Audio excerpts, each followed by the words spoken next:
नमस्कार। आत्मबोध सत्संग में आपका सभी का स्वागत है। आज हम गुरु वंदना से शुरुआत करते हैं। गुरुर् ब्रह्मा गुरु विष्णु गुरुदेवो महेश्वरा गुरु साक्षात् परब्रह्मा तस्मै श्री गुरवे नमः।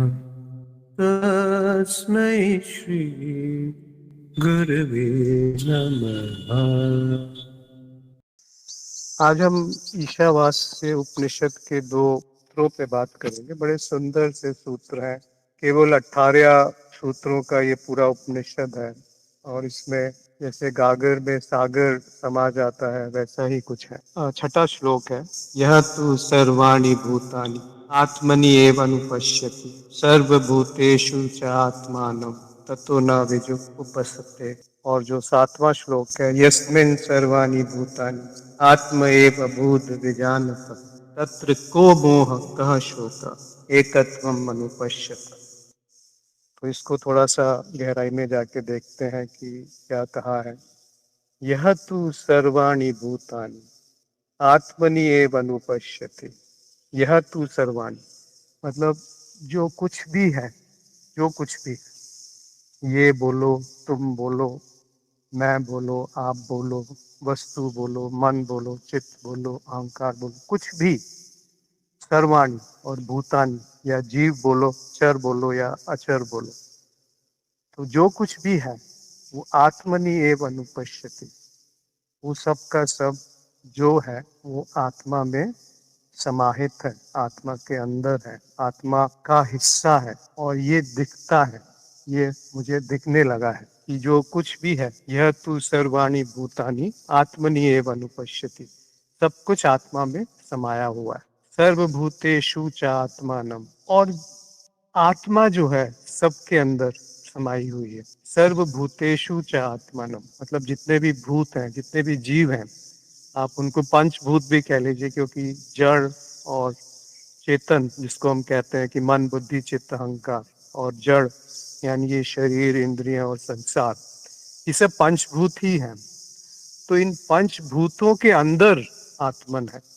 तो पहले कहा कि जो कुछ भी है वो आत्मन के अंदर है, फिर कहा कि जो कुछ भी है उसके अंदर आत्मन है। तो दोनों तरीके से उसको पकड़ लिया, छोड़ने की कोई गुंजाइश नहीं रही। संसार में आत्मन है कि आत्मन में संसार, तो दोनों ही चीजें कह दी कि यह तू सर्वाणि भूतानि आत्मनि मतलब ये जो कुछ भी है वो आत्मन के अंदर है। और सर्वभूतेषु च आत्मनम, जो कुछ भी है उसके अंदर आत्मन है। तो ये बुद्धि से परे की बात है कि ये कैसे कहा जा रहा है, पर ये संभव भी है कि जैसे पानी का उदाहरण ले लीजिए, तो जो कुछ भी है वो पानी है, चाहे वो सागर की लहरें हो या उसकी गहराई हो या बुलबुले हो या नदी हो, तो सब कुछ तो पानी ही है। तो पानी में सब कुछ समाया हुआ है और सब में पानी ही मिलेगा। तो सबके अंदर पानी है और पानी ही सब कुछ है। मतलब ये उदाहरण है, इसलिए उसको ज्यादा मत सोचिए। ततो ना विजुगुप उपसते, तो अब मेरे अंदर भय घृणा इस तरह के भाव कैसे आ जाएंगे। जो कुछ भी है वो आत्मन है और जो कुछ है उसके अंदर आत्मन है, तो किससे भय होगा और किससे घृणा होगी। तो जो उपजता है इस अखंड भाव में, इस एकत्व भाव में, वो प्रेम है। वो वैसा प्रेम नहीं है जो एक इंसान को दूसरे इंसान से होता है। वो होना मात्र है, वो प्रेम मात्र है, वो आनंद मात्र। फिर सातवां श्लोक है, यस्मिन् सर्वाणि भूतानि आत्म एव अभूत विजानतः तत्र को मोह कह शोक एकत्वम् अनुपश्यत। यस्मिन् सर्वाणि भूतानि, वो जिसमें ये सारे भूत हैं, पंचभूत कह लीजिए, जड़ अचर या जीव कह लीजिए, वो यस्मिन मतलब वो तत्व जिसमें ये सारे के सारे चीजें हैं, सारी वस्तुएं हैं, सारे मन बुद्धि चित्त अहंकार का संग्रह है और सारे जीव हैं। आत्म एव अभूत विजानता, वो मैं ही हूँ, वो मेरा ही स्वरूप है, वो तत्व मैं ही हूँ। आत्म एव अभूत, मतलब वो पहले से ही हूँ, उसको बनना नहीं है, उसके लिए कुछ करना नहीं है कि मैं बन जाऊं। मैं वो तत्व पहले से हूँ, विजानतः ऐसा मैंने जान लिया है, ऐसा मैं देख रहा हूँ कि ये सब विभिन्नताएं दिखते हुए भी उस अखंड दृष्टि को मैंने प्राप्त किया है। यस्मिन् सर्वाणि भूतानि आत्म एव अभूत विजानता तत्र को मोह कह शोक। अब ये अगर जान लिया तो मोह किससे करूं और कैसा शोक, दुख किससे प्रकट करूं? कौन दुख प्रकट करेगा, किसके लिए दुख प्रकट करेगा, कौन दुखी होगा और दुख क्या है? सब कुछ तो वही है। एकत्वम अनुपश्यता, वो जो एकत्व है, वो जो अद्वैत है, वो जो आत्मन है, वही मुझे अब दिखता है, वही मुझे अब दिखता है। तो देखिए, दो श्लोकों में उन्होंने संपूर्ण वेदांत को, संपूर्ण अद्वैत को वर्णित कर दिया। इसी तरह से ईशावास्य का एक एक जो सूत्र है वो अपने आप में पूर्ण है, अपने आप में अद्भुत है, अपने आप में ध्यान के योग्य है, मनन के योग्य है, डूबने के योग्य है। उसको बुद्धि से मत तोलना, उसको उसको समझ से मत समझना। और जो समझ रहा है, जो वो चैतन्य है, जो उस समझ को भी जानता है, उसको देखना।